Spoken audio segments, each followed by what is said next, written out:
سلام دوستان عزیز. امروز من نمیخواهم بحث کنم که چرا این واقعه روی داد. امروز سوال اساسی دیگر است. ضربه ها به ایران این چی معنا دارد؟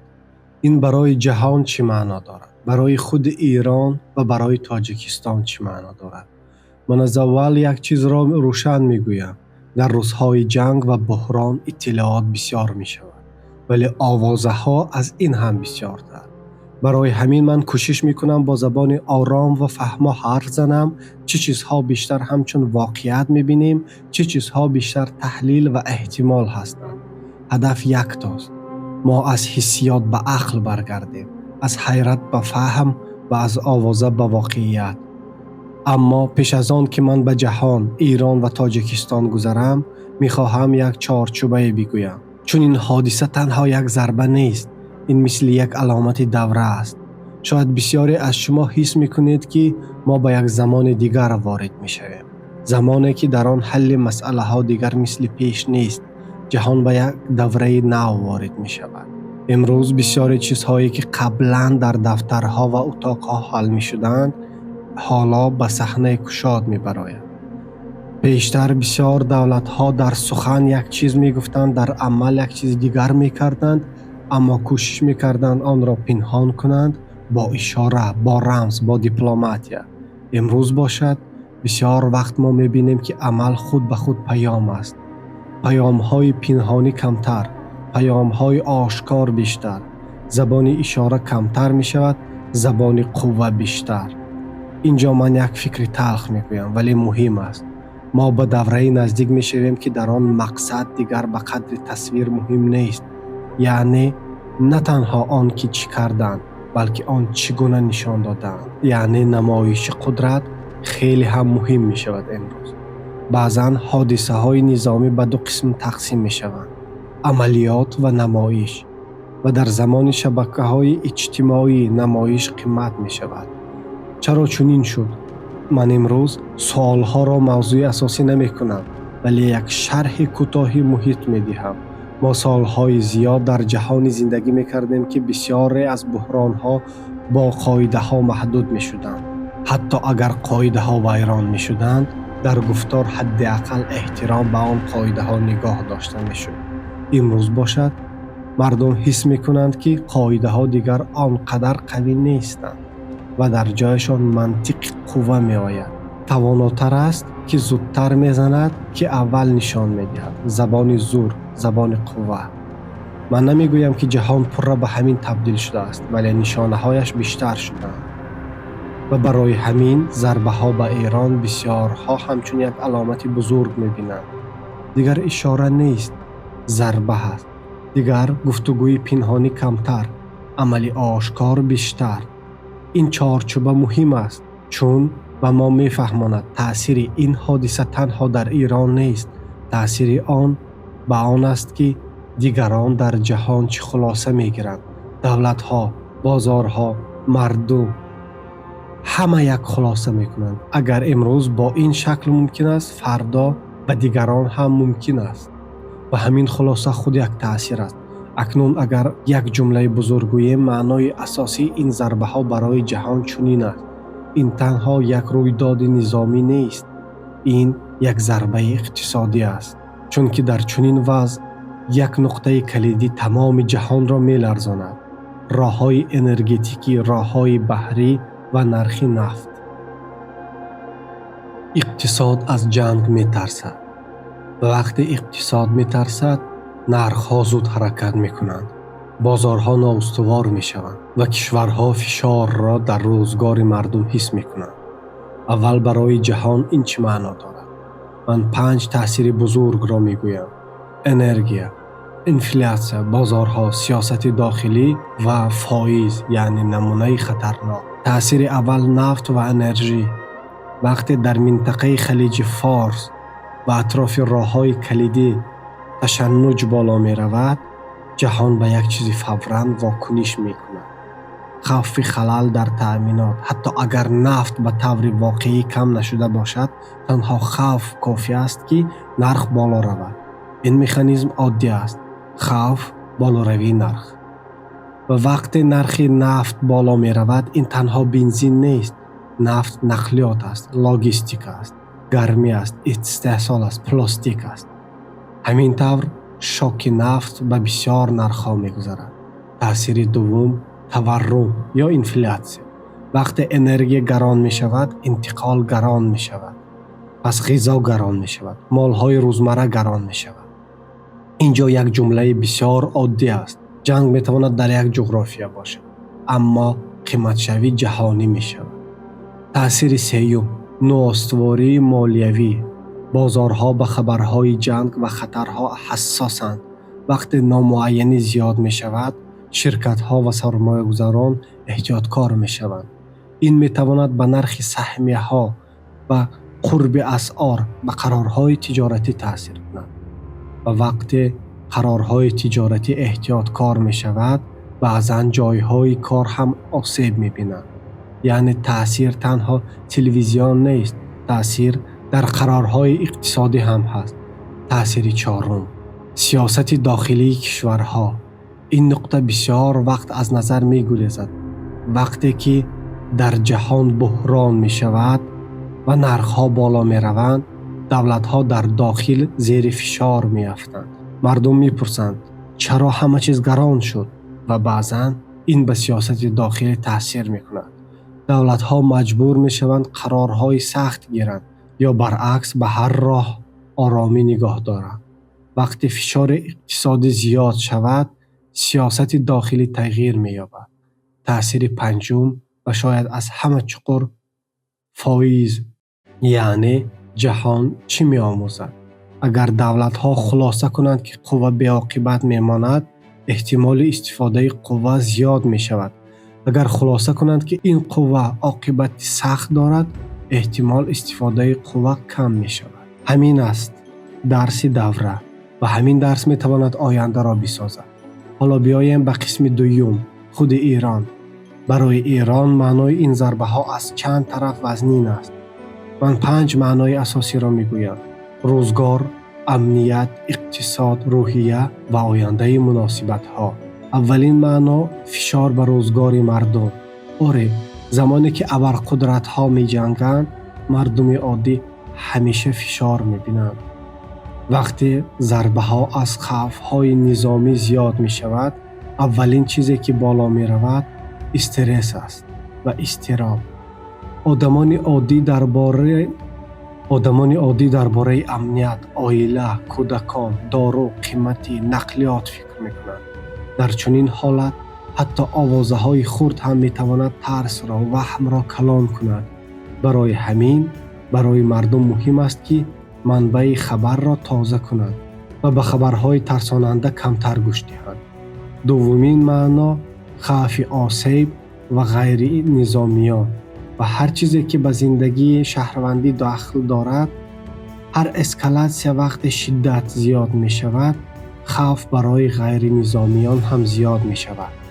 این یک قانون تلخ جنگ است. وقتی آتش بلند می شود، نظارت دقیق سخت‌تر می شود.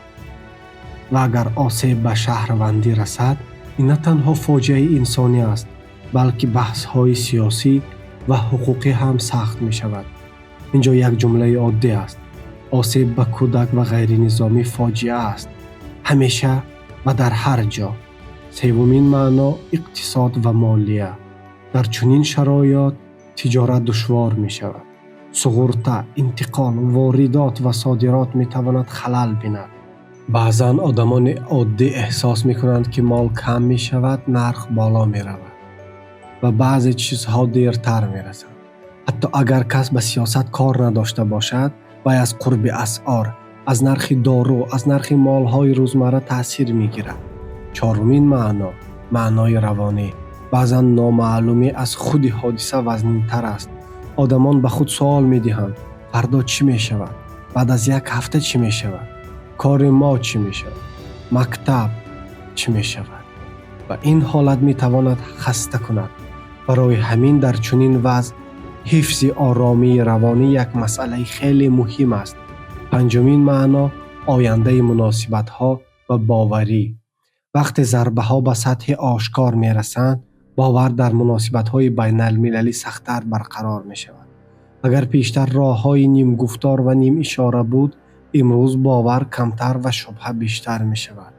بی‌اعتمادی عمیق‌تر می گردد و بی‌اعتمادی معنا دارد که هر گفتگو دشوارتر می شود، هر شرطنامه سخت‌تر می شود و هر سازش دیرتر. اکنون تاجیکستان. چرا برای تاجیکستان هم این مهم است؟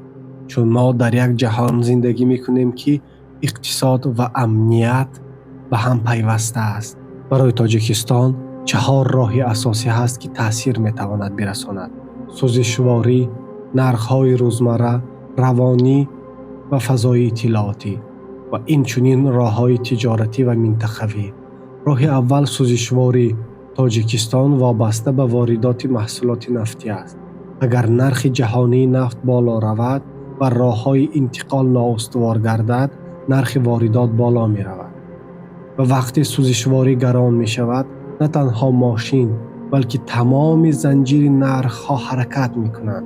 نقلیات گران می شود، خدمت رسانی گران می شود، آوردن مال گران می شود. در نتیجه قیمتی در بازار بیشتر احساس می شود. راه دوم نرخ غذا و مالهای روزمره. هر محصولاتی که از راه می آید، هر چیزی که با ماشین آورده می شود، از ارزش سوزشواری وابسته است.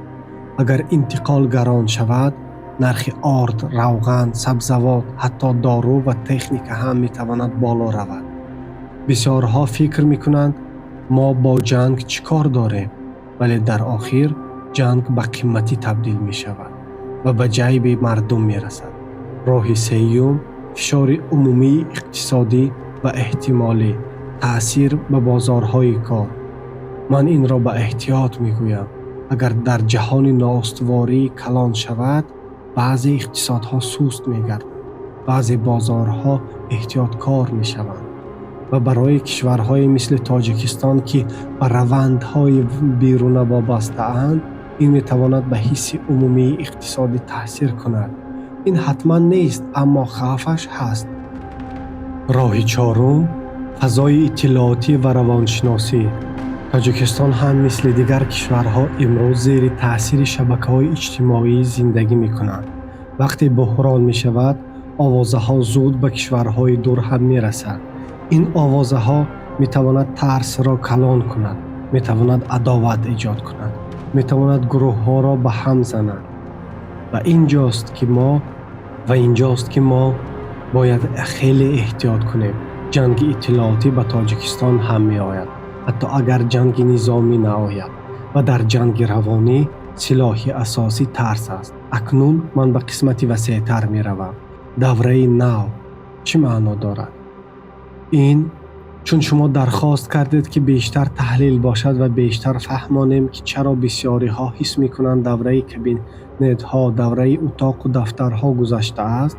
من فکر می کنم ما در یک نقطه تاریخی هستیم که در آن 3 چیز همزمان روی می دهد. اول قوه آشکارتر می شود، دوم دیپلماتی کمتر پنهانی می شود و بیشتر سخت می شود. سوم اخلاق و شرم در سیاست جهانی ضعیفتر می نماید. من این را با احتیاط می گویم، چون اخلاق را آدمان گوناگون می بینند. اما حس عمومی همین است. آدمان بیشتر می بینند که قدرت بسیار وقت پیش از عادلانه می آید. پیشتر در بسیار حالتها دولتها کوشش می کردند ظاهر قاعده را نگاه دارند. حتی اگر قرارهای سخت قبول می شد، در گفتار بسیار کلمه‌های دیپلماتی استفاده می شد. نگرانی، دعوت، کانال‌های پشت پرده. امروز باشد بسیار وقت کلمه‌های کم، عمل‌ها زیاد می‌شوند و این به مردم چنین می‌نماید که گویا به جهان قاعده جنگل برمیگردد. من نمی‌گویم که جهان پر همین است، ولی بسیاری‌ها همین را حس دارند و این حس خود یک واقعیت است. چون وقتی مردم باور کنند که قانون جنگل حکم می‌کند، آنها هم به همان منطق رفتار می‌کنند. بی‌اعتمادی زیاد می‌شود، زبان گفتگو سخت می‌شود و حتی در جامعه تحمل کم می‌شود. اینجا یک نقطه بسیار مهم است. وقتی زبان قوه زیاد می‌شود، آدمان به گروه جدا می‌شوند. یک گروه می‌گویند این حقیقت زندگی است، همین است زندگی. گروه دیگر می‌گوید این بی‌رحمی است و بی‌انصافی و در میانه حقیقت تلخ است. سیاست بسیار وقت حقیقت است، ولی مردم به انسانی به آدمیگری نیاز دارد و مناقشه بین حقیقت و انسانیت در چنین دوره‌ها سخت‌تر می‌گردد. ما به زمانی رسیدیم که اشاره همچون شکل حل مسئله کمتر کار می‌کند، چون که شبکه‌های اجتماعی رقابت قدرت‌ها و نظام جهانی دیگر نیست. ما به زمانی رسیدیم که اشاره همچون شکل حل مسئله کمتر کار می‌کند، چون که شبکه‌های اجتماعی رقابت قدرت‌ها و نظام جهانی دیگر مثل پیش موازنت آرام ندارد. هر دولت می‌خواهد زود نشان دهد که من هستم و نشان دادن خود تبدیل به هدف است. این در عمل چه معنا دارد؟ هر دولت می‌خواهد زود نشان دهد که من هستم و نشان دادن خود تبدیل به یک هدف شده است. این در عمل چه معنا دارد؟ من 4 معنای بزرگ میگویم. معنای یکم، خطرها زودتر بزرگ میشوند. چون وقتی طرفها به اشاره میگفتند و در دفترها حل میکردند، وقت برای خنک شدن بود. امروز وقت عمل زود است و نمایش آشکار است، وقت کم میشود. احتمال اشتباه زیاد میشود. معنای دوم خط سرخ ناروشن میشود.